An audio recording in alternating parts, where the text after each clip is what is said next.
Los lugares sagrados de la antigua Grecia están entre las grandes maravillas del mundo. Había templos en los que los peregrinos y conquistadores escuchaban las voces de los dioses.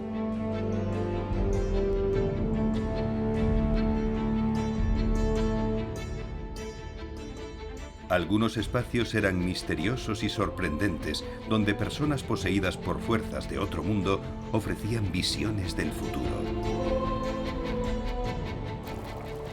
Algunas predecían la llegada de terribles sucesos. Otras auguraban una muerte horrible para quienes se acercaran demasiado. ¿Realmente era el poder de los dioses? ¿O había fuerzas elementales aún más poderosas? Lugares sagrados. Oráculos.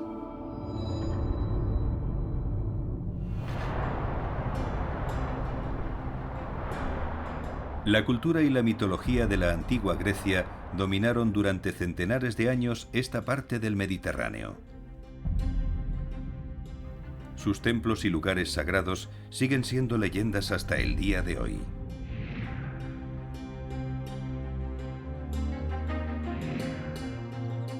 Ninguno fue más reverenciado que el oráculo de Delfos, un lugar de peregrinación que atrajo a millones de personas desde el año 800 a.C. hasta finales del siglo IV de nuestra era. Delfos era un antiguo santuario ubicado en el monte Parnaso, considerado por los griegos como ónfalos, ombligo, simbolizando el centro del mundo. Los trabajos de los arqueólogos descubrieron el impresionante tamaño del complejo del templo que una vez estuvo aquí. Era como un antiguo recinto creado para la diversión de los visitantes. Contaba con un teatro al aire libre, gimnasios y un gran estadio deportivo. Delfos no solo era para los peregrinos del oráculo, sino para los espectadores de los Juegos Píticos, unos juegos griegos cíclicos celebrados en honor del dios Apolo.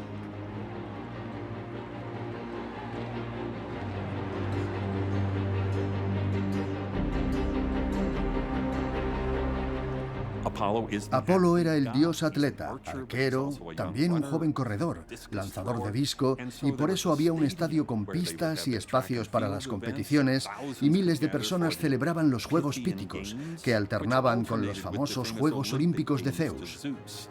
Eran uno de los 4 grandes juegos deportivos del calendario griego.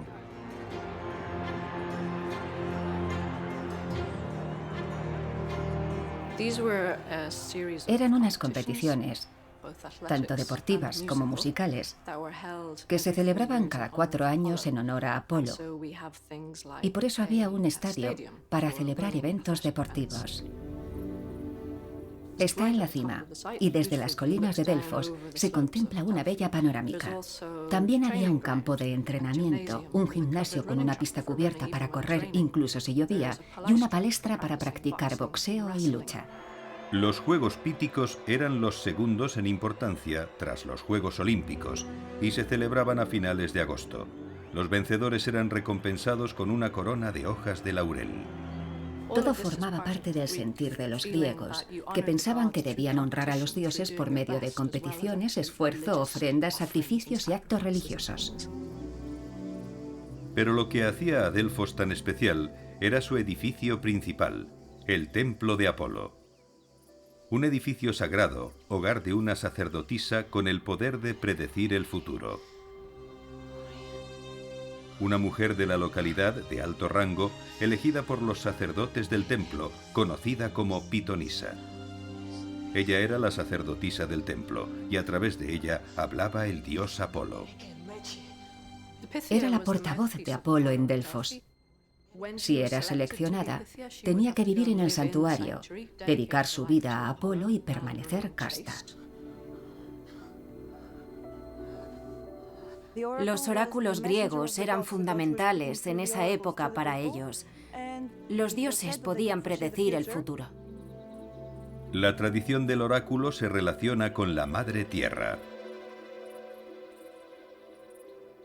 En los primeros tiempos de la historia griega, el sitio de Delfos ya era sagrado, pero no estaba consagrado para ningún dios masculino. Era el lugar especial para una diosa griega relacionada con la tierra. Lo podemos ver en palabras como geología y geografía. Para los griegos, esta diosa personificaba la madre tierra.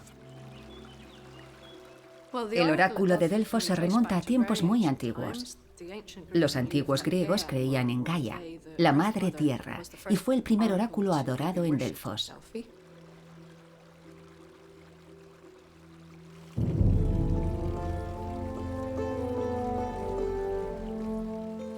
Según una antigua leyenda, en el santuario de Delfos estaba la fuente de Castalia.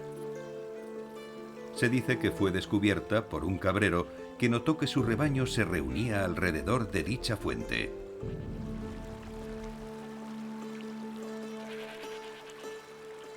El hombre inhaló los vapores del agua y empezó a hablar en otras lenguas, y desde ese día, el manantial estuvo dedicado a la diosa de la tierra.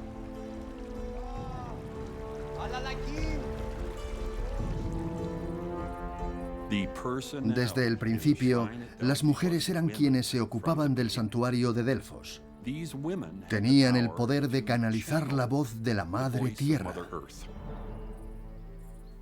Pero finalmente nació una nueva generación de dioses, incluido Apolo.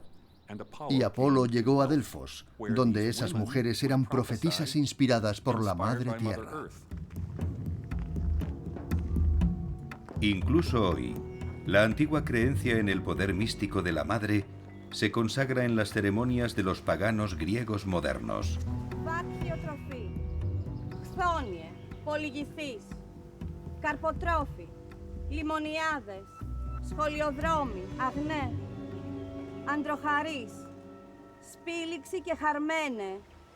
La cultura griega antigua continúa en nosotros.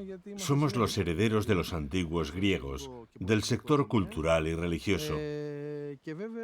Estamos conectados y percibimos la influencia de todo lo que tenga que ver con las tradiciones antiguas. En sus rituales, las mujeres, no los hombres, eran quienes iban a la vanguardia. Así como los dioses de la antigua Grecia eran servidos por sacerdotes, las deidades femeninas tenían sus sacerdotisas. Una de ellas es Sofía Blajuli, una pagana griega moderna, cuyas creencias se basan en la religión de sus antiguos ancestros. Apolo eligió a una mujer para que fuera la mensajera de sus palabras. Creo que para demostrar que respetaba tanto a las mujeres como a los hombres, porque eran igualmente importantes.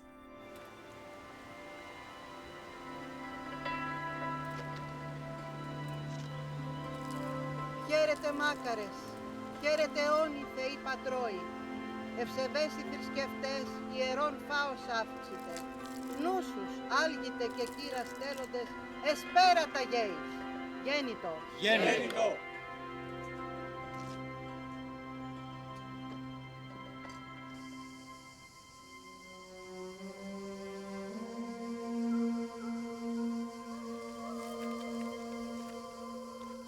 Durante centenares de años, peregrinos del otro lado del Mediterráneo acudían a Delfos y subían por el empinado sendero que conducía al templo de Apolo.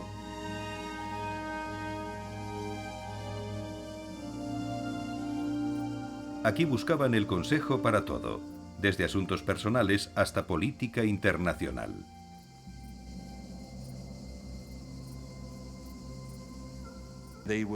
Iban a Delfos, ascendían al monte Parnaso y al amanecer empezaban a caminar y de uno en uno llegaban a esta cripta en el centro del templo.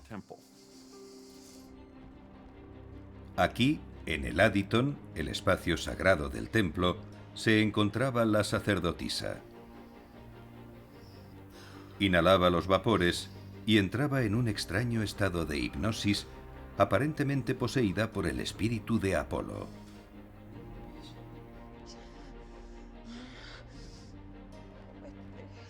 Estaba como en un estado de trance.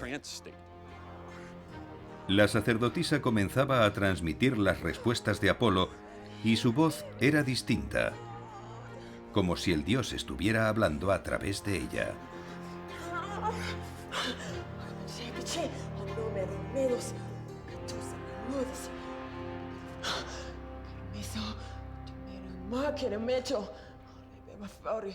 Sabemos que cuando terminaba la sesión, las mujeres estaban exhaustas. Realizaban un gran esfuerzo físico. Los fieles creían que hablaba el propio Dios a través de ellas. Daban consejos, sugerían lo que tenían que hacer. Ayudaban a las personas para que pensaran por sí mismas buscando una solución para sus problemas. Desde los albores de las ciudades-estado griegas del siglo VIII a.C. hasta la caída del Imperio Romano después de Cristo, el oráculo de Delfos fue la máxima autoridad civil y religiosa del mundo griego antiguo. Cuando se trataba de asuntos de Estado, no se hacía nada sin consultar antes al oráculo. Ansiosos por ganarse el favor de los dioses, los grandes gobernantes llenaban el templo de regalos y ofrendas. Delfos era muy importante a nivel político para los antiguos griegos y para el mundo mediterráneo. Los reyes y las ciudades enviaban representantes a consultar el oráculo sobre asuntos políticos. Con el tiempo, Delfos se convirtió en uno de los asentamientos más ricos de la antigua Grecia, pero su prosperidad e influencia eran sostenidas por algo más que la adivinación. A medida que los sacerdotes del templo descifraban las declaraciones del oráculo, los observadores podían escuchar algo más que las profecías de Apolo. De igual manera que los modernos vendedores de feria, las sacerdotisas de Apolo podían poner algo propio al transmitir las palabras del oráculo. De cualquier manera, las profecías eran ambiguas. Alrededor del año 560 a.C., el rey Creso de Lidia lo supo. Según los historiadores antiguos, consultó al oráculo mientras se preparaba para luchar contra el ejército persa. El oráculo le dijo: si cruzas el río será destruido un gran imperio. Pero cuando Creso atacó, fue derrotado.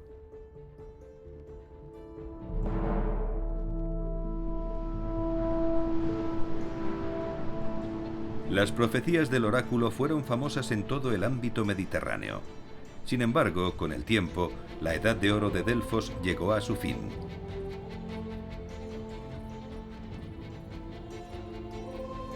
A finales del siglo IV, el emperador romano Teodosio quiso eliminar todo rastro de paganismo de lo que ya era un imperio cristiano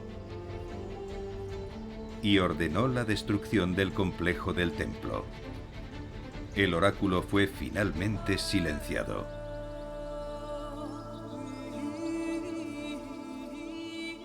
Con el paso de los siglos, desapareció todo rastro de la fuente sagrada. En el siglo XIX, las historias de las profecías se tenían por fantasías o mitos. Alrededor de 1500 años después de que Delfos se cerrara, el secreto del santuario fue por fin revelado. Más tarde, un equipo de científicos emprendió una nueva investigación del lugar. Descubrieron que algunos de los mitos del oráculo podían ser ciertos. El misterio de Delfos era más extraño de lo que nadie imaginaba.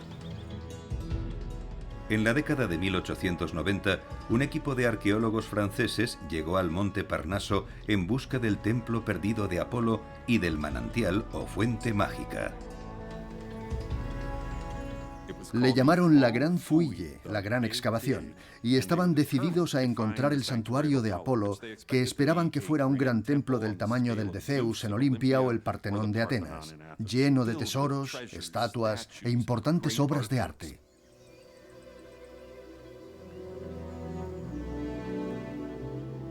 A pesar de sus esfuerzos, el equipo buscó en vano cualquier señal de la legendaria fuente. Encontraron los restos de unos cimientos y las pocas columnas que quedaban fueron reerigidas por los franceses para ofrecer una idea de la altura de las originales y de su ubicación. Pero no encontraron nada más. Fue tal vez la mayor decepción en la historia de la arqueología clásica. El director de la excavación francesa concluyó que toda la tradición délfica no era más que un mito turístico inventado por el historiador y filósofo griego Plutarco. El legendario oráculo fue calificado como un engaño de la antigüedad. Pero esas primeras excavaciones apenas habían arañado la superficie. El misterio de Delfos era más extraño de lo que nadie imaginaba. En el primer siglo después de Cristo, Plutarco describió un extraño olor que llenaba el santuario. Afirmaba que ese olor, o vapor, provenía de la fuente de Castalia y que le daba al oráculo su poder de adivinación. La falla geológica de Kerna corre de este a oeste directamente debajo del sitio del templo de Apolo en Delfos. Delfos está en una zona tectónica muy activa de Grecia, en un área altamente sísmica, en la intersección de las placas africana y euroasiática que colisionan constantemente.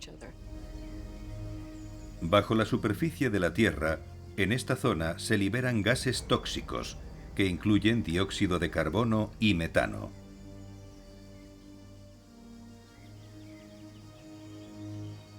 Según los relatos antiguos, el santuario estaba situado sobre una hendidura en la roca. Todas las evidencias sugieren que aquí se respiraban los gases que emanaban de la falla.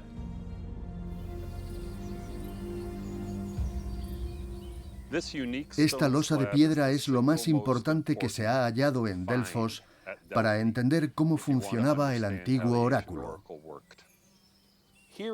Aquí es donde se sentaba la sibila, en este mismo lugar, y se ven los 3 huecos en la roca donde se fijaban las patas del trípode. Este agujero atraviesa la losa. Debía de haber una tapadera sobre él. Creemos que la piedra del ombligo estaba aquí con una pequeña ranura en el centro por donde salían los gases. Así la pitonisa entraba en trance y podía hablar con los dioses.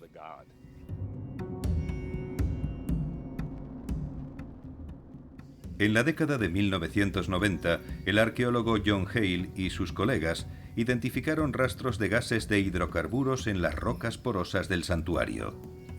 También se encontraron en las aguas de la fuente. El análisis indicó la presencia de etileno, un gas muy potente y tóxico. Inhalado incluso en pequeñas cantidades, el gas etileno puede provocar experiencias psicodélicas que van desde la confusión leve a la euforia y el delirio. El olor descrito por Plutarco también podía deberse a la presencia de otros gases de hidrocarburos.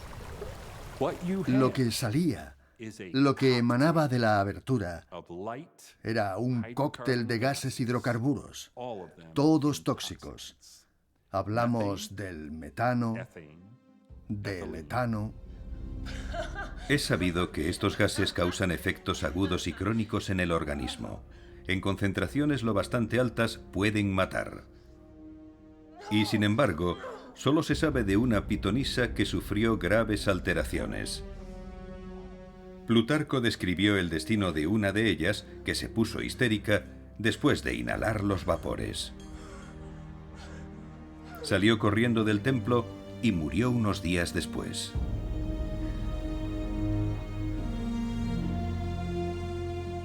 Es muy posible que fuera víctima de envenenamiento por uno de estos gases. Nadie puede decir si este gas también inspiraba las profecías del oráculo. Pero hay algo seguro. El santuario sagrado donde estaba el oráculo se encontraba en una ubicación donde había 2 fallas geológicas.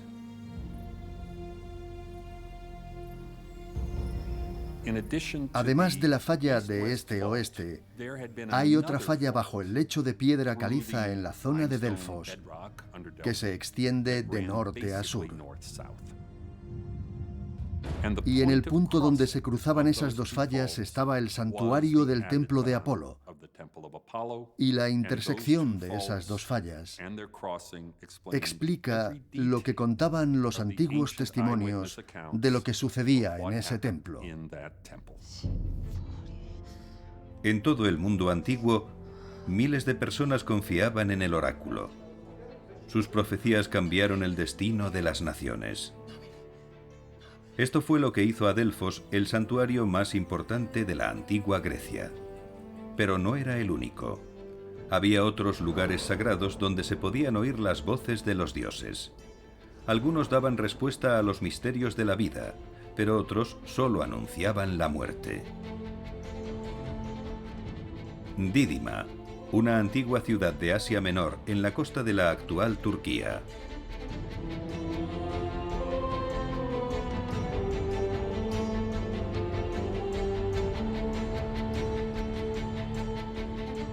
Aquí, en la costa suroeste, se encuentra un bosque de pilares rotos, todo lo que queda de lo que una vez fue un magnífico santuario. Estas son las ruinas del templo de Dídima. El oráculo fue muy famoso en el siglo VII a.C. Como el oráculo de Delfos, la sacerdotisa de Dídima transmitía las profecías de Apolo desde una cámara sagrada alrededor de la cual se construyó el templo.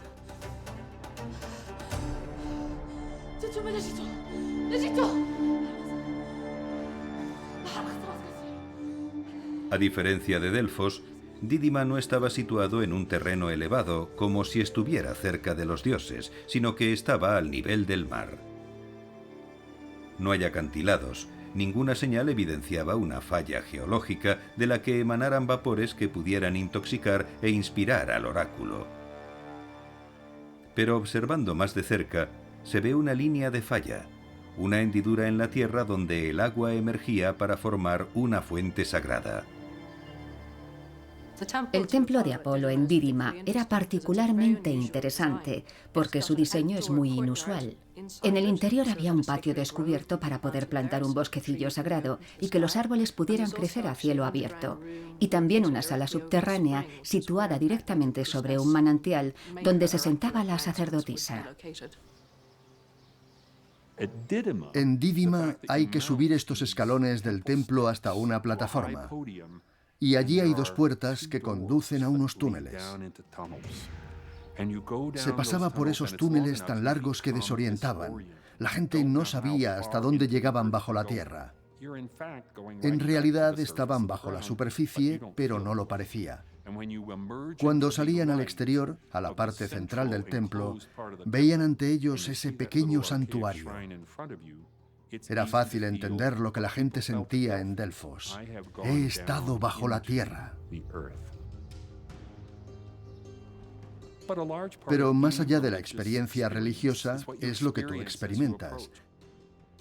Era como un viaje, una mini peregrinación dentro del santuario.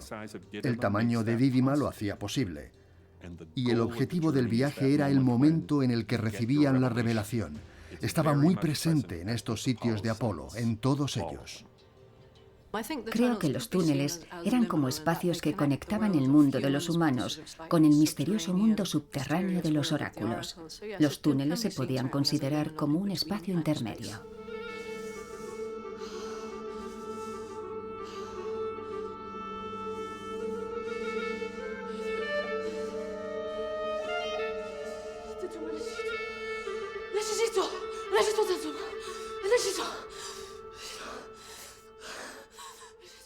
Pero al final, la ubicación de Dídima sellaría su destino.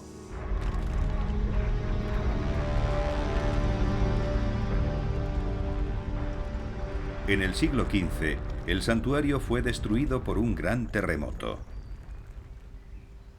Hoy, la única evidencia de la fuente sagrada, desaparecida hace mucho tiempo, son los árboles que crecen cerca. Sus raíces aún se alimentan de las aguas que antaño brotaban en la superficie del centro del templo. Recientemente, en la isla mediterránea de Eubea, un equipo de geólogos griegos descubrió un sitio muy similar a Dídima. Según una inscripción en una antigua losa de piedra, también albergaba un oráculo. El hecho de que se encuentre directamente sobre una falla no es una coincidencia. Un antiguo poema griego cuenta que el dios Apolo viajó por esta parte de Grecia y fundó una serie de lugares de predicción antes de concluir su viaje en Delfos. Este es un lugar de gran actividad sísmica. Una extensa red de fallas subterráneas atraviesa la región. Casi todos los templos del oráculo de la antigua Grecia se construyeron sobre una fractura geológica, donde el agua y el gas ascendían a la superficie. En sitios sagrados como Delfos y Dídima, estos fenómenos dieron lugar a profecías extraordinarias que cambiaron el mundo. Pero había lugares donde otras fuerzas elementales más siniestras estaban en juego.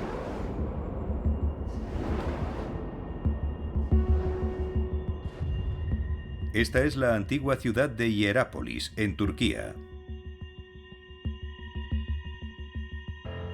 Fue construida en el siglo II a.C. sobre una base de piedra caliza sólida. Tenía tantas tumbas y templos que se la conocía como la ciudad sagrada. Pero uno de estos templos era diferente a todos los demás. Los peregrinos que llegaban sacrificaban aves y otros animales para una deidad mucho más siniestra, Plutón. Este era su santuario. Era conocido como el Plutonio, un lugar donde los peregrinos acudían para hacer sacrificios y ofrecérselos a los dioses. Para los antiguos griegos, el sacrificio era el más importante de todos los actos religiosos. Algunos escritores antiguos hablaron de los rituales donde animales tan grandes como toros eran conducidos dentro, y luego los sacaban muertos tirando de ellos con cuerdas. Las aves puestas en el santuario morían repentinamente. Los sacerdotes decían que el dios Plutón se llevaba cualquier animal que entrara en sus dominios. A diferencia de Dídima y Delfos, en este sitio sagrado no había visiones, solo muerte.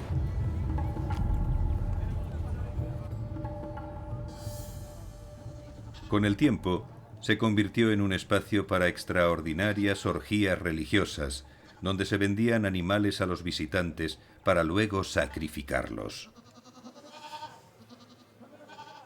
Lo que realmente mataba a los animales en cuanto entraban en la cueva sigue siendo un misterio.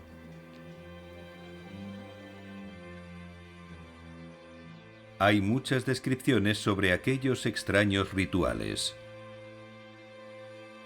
Los arqueólogos sabían que el templo debía estar oculto en los alrededores de este enorme y antiguo lugar.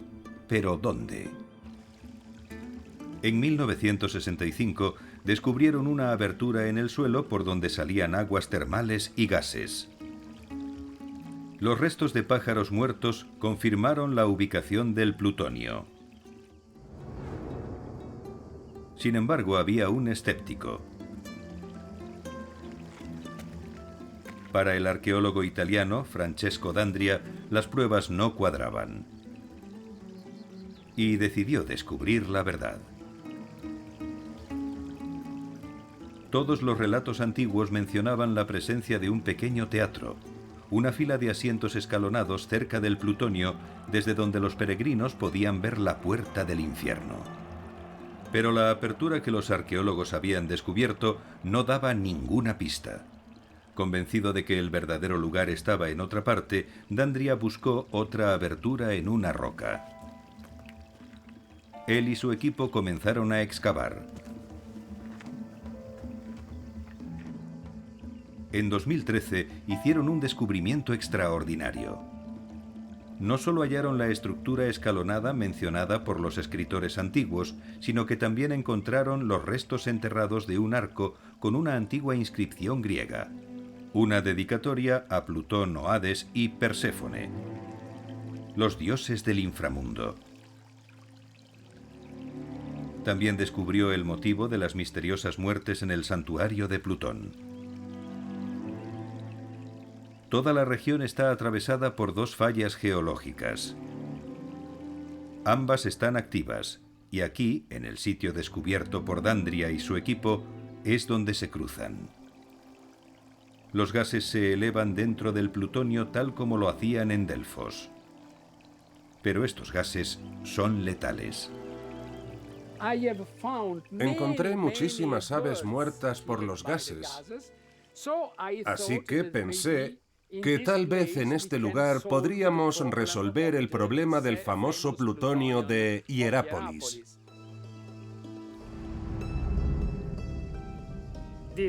Esta gruta es peligrosa para todos.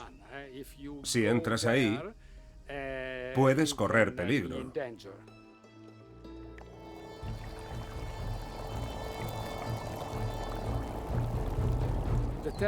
El agua termal brota desde niveles muy profundos de la Tierra y con ella también salen los gases, gases muy venenosos. El vapor era gas de dióxido de carbono. Es más pesado que el aire y emanaba de las profundidades subterráneas, se almacenaba y se concentraba en los rincones de la cueva. Convirtieron un peligro real en algo que estaba relacionado con la religión. En esta parte del mundo antiguo, la diosa madre Cibeles era tan importante como Plutón. Ahora hemos entendido por qué Cibeles, la diosa madre de Anatolia, deidad femenina de esta región, está presente en el testimonio de Estrabón, el culto de los lugareños a Cibeles y el culto griego a Perséfone y Hades. Pero en el mismo espacio tenemos la prueba de que los dos tipos de culto, el griego y el anatolio, el culto frigio, convivieron hasta el final de la antigüedad. Se creía que los sacerdotes de Cibeles eran capaces de realizar actos sobrenaturales. Se situaban ante las puertas del infierno y entraban en la cueva aparentemente sin miedo a los vapores venenosos del interior. Pero no todo era lo que parecía.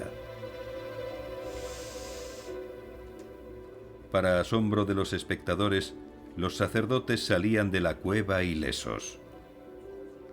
Pero esto era ciencia, no un poder sobrenatural. El dióxido de carbono es más pesado que el aire.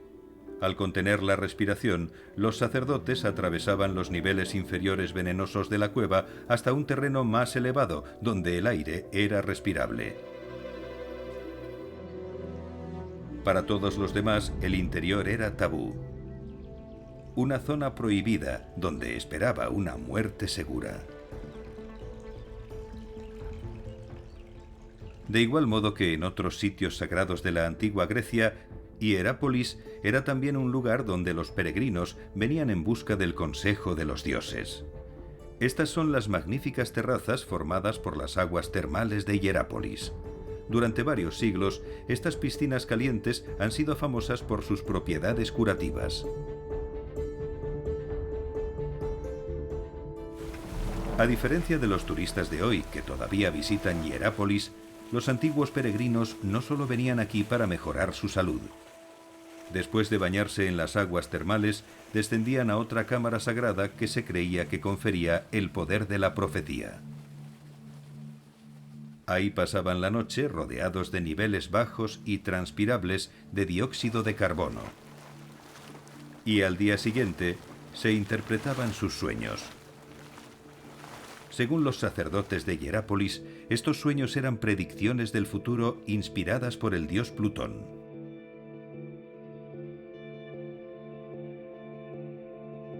Con la llegada del cristianismo en el siglo IV, se selló por fin la entrada al plutonio, poniendo fin al malsano esplendor de Hierápolis. Y sin embargo, mucho después de que los oráculos de la antigua Grecia fueran silenciados, las fallas que los originaron continuaron manifestando el poder de la tierra. Este poder también puede verse en el cielo y causa extraños fenómenos luminosos. Estas luces fantasmales anunciaban eventos que eran a la vez terroríficos y destructivos, y explican por qué muchos sitios se consideraban sagrados.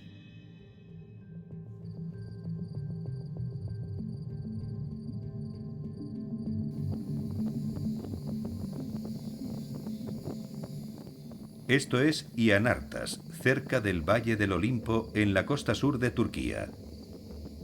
El nombre significa rocas ardientes, y queda claro el porqué. Al salir por las fisuras de la roca, docenas de pequeños fuegos alcanzan una intensidad máxima durante los meses de invierno. Los antiguos griegos lo llamaban Monte Quimera, por una criatura mitológica que escupía fuego. La quimera era un monstruo que escupía fuego y estaba hecho de 3 partes. La cabeza era de león, el cuerpo de cabra y la cola se asemejaba a una serpiente. Y por supuesto era como un dragón y escupía llamas. Ianartas estaba considerado como un sitio especialmente sagrado. La gente veía este lugar como un lugar mágico, un sitio mágico. Por estas manifestaciones, interpretaban que era un lugar espiritual, como algo producido por Dios. Se cree que los fuegos de Ianartas llevan miles de años sin apagarse.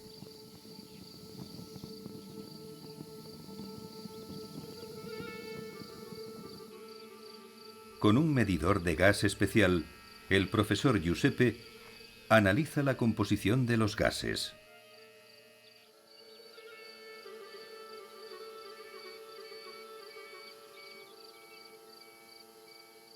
Estos fuegos naturales son causados por la combustión de 2 gases, hidrógeno y metano, que se originan en las rocas profundas del subsuelo. Encuentran una salida a la superficie a lo largo de una falla tectónica. Estamos justo sobre la falla, que es un contacto tectónico entre 2 tipos de roca. La piedra caliza, las rocas blanquecinas que están en el lado oeste de la colina, y las rocas verdosas, que son peridotitas y están a este lado. La falla es el contacto entre estas 2 rocas, y el gas se abre camino a través de ese contacto y forman esta manifestación tan especial.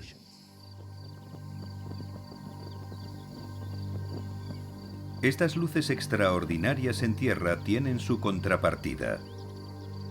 Unas luces misteriosas en el cielo. Del mismo modo que en los pueblos antiguos de Ianartas y Delfos, los creyentes relacionaban este fenómeno aéreo con los sitios sagrados. Uno de ellos es la iglesia de Panayá Tripiti. Se alza sobre un acantilado de 30 metros de altura. Es uno de los santuarios ortodoxos de peregrinación más importantes de Grecia.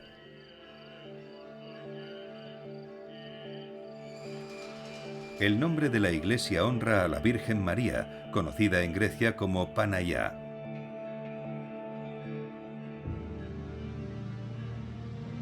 En griego significa Virgen Santísima.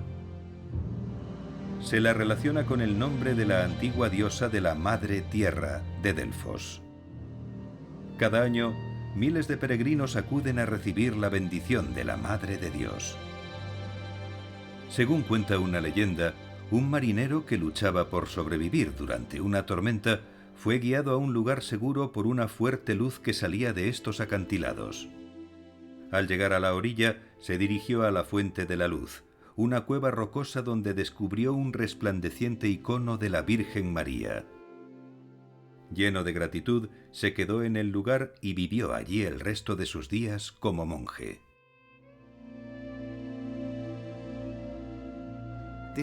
No es la primera vez que sucede en la tradición de nuestra Iglesia, porque tenemos otras historias de iconos de la Virgen María, de otros santos. Se dice que la gente veía una luz y cuando se acercaban a ella encontraban estas imágenes. Entonces no había electricidad. Estamos hablando de una época muy antigua y solo se disponía de la luz de las velas. La gente no solo decía ver luces extrañas en el cielo durante la era cristiana. Luces similares se veían en todo el Mediterráneo desde la antigüedad. Se solía decir que anunciaban catástrofes y desastres inminentes.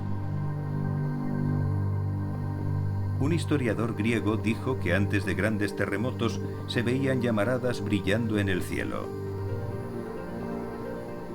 El mundo moderno calificaba esas historias de supersticiones. Pero en 2011, en Christchurch, Nueva Zelanda, se produjo un terremoto de 6,3 en la escala de Richter. Murieron más de 180 personas y arrasó parte de la ciudad. Antes, durante y después del terremoto, hubo numerosos informes de luces blancas y azules en los cielos sobre la ciudad. Los científicos han determinado que estas llamadas luces de terremoto son causadas por la actividad tectónica que crea campos electromagnéticos. Estos campos de luz aparecieron antes del terremoto de Nueva Zelanda, antes de los terremotos en la antigua Grecia y cerca de la iglesia cristiana de Panayá. Según los registros, hasta 1995 se han producido al menos 9 grandes terremotos dentro de un radio de unos 20 kilómetros alrededor de la iglesia. Bajo esta parte de Grecia discurre una línea de estrés tectónico llamada Falla de Egio. Forma la escarpada costa donde se encuentra la iglesia y la gruta donde se encontró el legendario icono. Luces en el cielo, actividad tectónica, milagros y oráculos se suelen encontrar juntos en el mundo antiguo. Pero una nueva y sorprendente evidencia sugiere que se produce esta misma combinación en el mundo moderno. En 1991, en Ontario, Canadá, se creó un nuevo lugar sagrado. Este sitio es cristiano, no pagano, pero está asociado con fenómenos que nos llevan de vuelta al antiguo Delfos. Aquí, en una granja de Marmora, una mujer escuchó una voz divina, tuvo visiones luminosas e hizo profecías. Los visionarios afirman ver apariciones de Jesús y la Virgen María. Y los testigos describen sensaciones de profunda relajación y bienestar. Aunque la Iglesia Católica local no se ha pronunciado sobre estas visiones, Marmora sigue siendo un importante lugar de peregrinación para los creyentes. Dejando a un lado las cuestiones de fe, ¿podría haber una conexión entre las apariciones de Marmora, la luz brillante vista en la iglesia de Panayá en Grecia, y los santuarios de Delfos y Herápolis? Todos estos sitios sagrados se encuentran en una zona tectónica activa. La actividad tectónica crea potentes campos magnéticos y a su vez estos campos magnéticos producen luces y sonidos y también afectan profundamente al cerebro humano.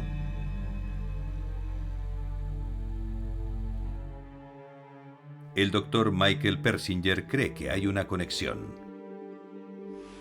Si se ven bolas de luz debido a la tensión tectónica, se sabe que los campos electromagnéticos son potentes, lo que significa que si los atraviesas el cerebro será estimulado y producirá los sentimientos de una experiencia cósmica, incluso de una experiencia religiosa, y por eso esos lugares son considerados sitios sagrados. El fenómeno que tuvo lugar en Ontario sucede cerca de una gran mina magnética, un lugar de donde se extrae magnetita. Se dan las condiciones para producir las bolas de luz y las experiencias que, dependiendo de las creencias de cada uno, pueden ser extraterrestres, religiosas o bolas de luz. Según Persinger, todas las experiencias místicas y religiosas poseen algo en común. Un espacio sagrado que tienen todas las personas independientemente de su espiritualidad. El cerebro humano.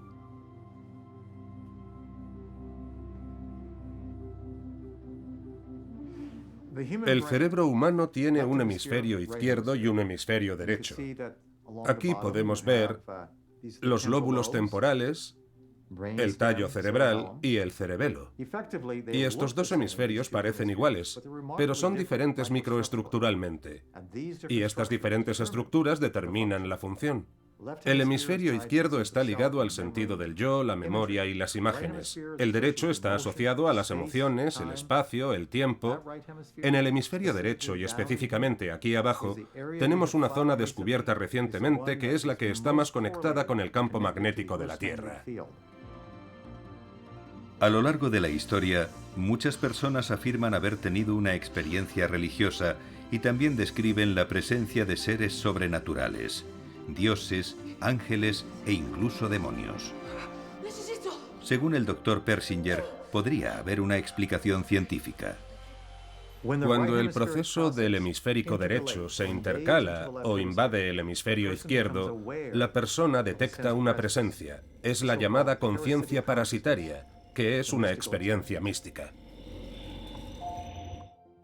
El Dr. Persinger cree que muchas de estas experiencias sagradas se reducen a esta sencilla explicación.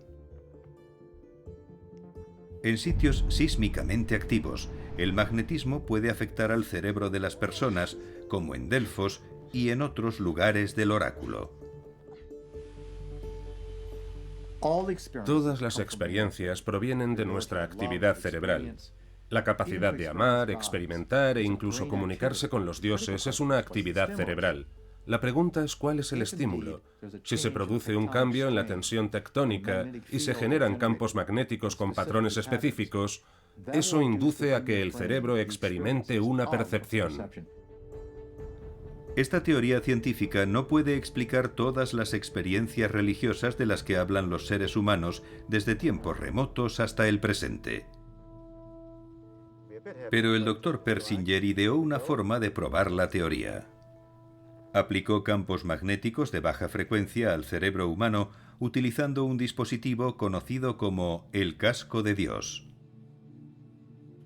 El casco de Dios es el nombre que se le dio a un aparato mediante el cual aplicamos campos magnéticos al lóbulo temporal. El método por el que funciona el casco de Dios es bastante simple. Sabemos que imitando al cerebro se obtienen los mejores y más eficientes efectos. Lo que hicimos primero fue medir la actividad cerebral. Extrajimos ese patrón, lo digitalizamos y volvimos a aplicarlo por medio de un ordenador para crear un campo magnético. Imitamos lo que hace el cerebro de forma natural cuando tiene una experiencia divina. Los sujetos que han probado el casco de Dios dicen tener sentimientos de paz, bienestar y en algunos casos la presencia de seres sobrenaturales. Todos los rasgos, ya sea la creatividad, la habilidad para el arte, la música y el pensamiento, se distribuyen normalmente. Y la experiencia de Dios, como todas las experiencias creadas por el cerebro, también muestra esa distribución. Algunas personas tienen muchas experiencias durante su vida, otras muy pocas. La mayoría de las personas están en el centro.